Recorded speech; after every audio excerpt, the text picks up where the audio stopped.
Document 1. Le vélo renvoie naturellement à deux dimensions, le sport et les activités de loisirs. Cependant, il est souvent négligé qu'il s'agit avant tout d'un moyen de transport quotidien, tant pour les déplacements personnels que professionnels. Dans un cadre urbain, il se montre non seulement rapide, mais également relaxant, offrant une alternative au trafic dense lors des heures de pointe. C'est une solution parfaite pour concilier exercice physique et trajet pratique, alliant ainsi efficacité et plaisir.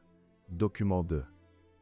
Prendre le vélo en ville présente des dangers significatifs, comme le montrent les statistiques sur les accidents de la route chaque année. La forte concentration de véhicules, les infractions aux règles de circulation et le manque d'infrastructures adaptées pour les cyclistes font de cet environnement un lieu risqué pour les usagers. À ces menaces s'ajoute l'exposition quotidienne à des polluants de l'air, tels que le CO, dont les effets néfastes sur la santé sont bien documentés. De ce fait, le cyclisme en milieu urbain pose une double question, de sécurité et de santé. Le vélo en milieu urbain suscite un débat intéressant entre ses avantages en tant que moyen de transport quotidien et les dangers qu'il présente. D'un côté, il est reconnu pour sa rapidité et son aspect relaxant, permettant d'éviter les embouteillages. De l'autre, les risques d'accidents et l'exposition à la pollution soulèvent des préoccupations légitimes. À mon avis, le vélo reste une option de transport très bénéfique en milieu urbain.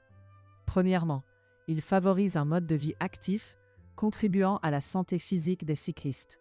Deuxièmement, en réduisant le nombre de véhicules sur les routes, il participe à la diminution de la pollution atmosphérique, ce qui est essentiel pour un environnement urbain sain.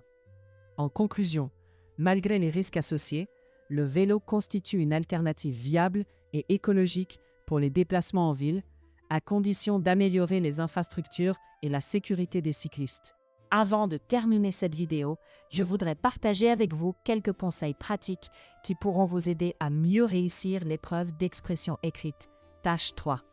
Tout d'abord, prenez toujours le temps de lire attentivement les deux documents afin d'en comprendre les idées principales avant de commencer à écrire. Une bonne compréhension est la base d'une bonne rédaction. Ensuite, entraînez-vous à rédiger votre propre réponse. Les rédactions proposées dans cette playlist sont des modèles pour vous guider, mais l'objectif est que vous développiez progressivement votre propre manière d'écrire. Je vous conseille également d'adopter une structure fixe pour tous les sujets. En utilisant toujours la même organisation, vous gagnerez du temps le jour de l'examen et vous réduirez le risque d'oublier une partie importante de votre réponse. Pour progresser, entraînez-vous avec plusieurs sujets de cette playlist. Plus vous pratiquez, plus vous développerez votre vocabulaire, votre aisance et votre confiance. N'oubliez pas non plus de vous entraîner à écrire rapidement au clavier. Comme le TCF Canada se passe sur ordinateur, une bonne vitesse de frappe vous permettra de mieux gérer votre temps pendant l'épreuve. Enfin, si cette vidéo vous a été utile, je vous invite à vous abonner à TCF Canada Studio.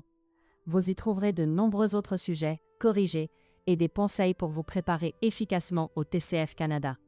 Je vous souhaite une excellente préparation et beaucoup de réussite à votre examen. À très bientôt dans une prochaine vidéo.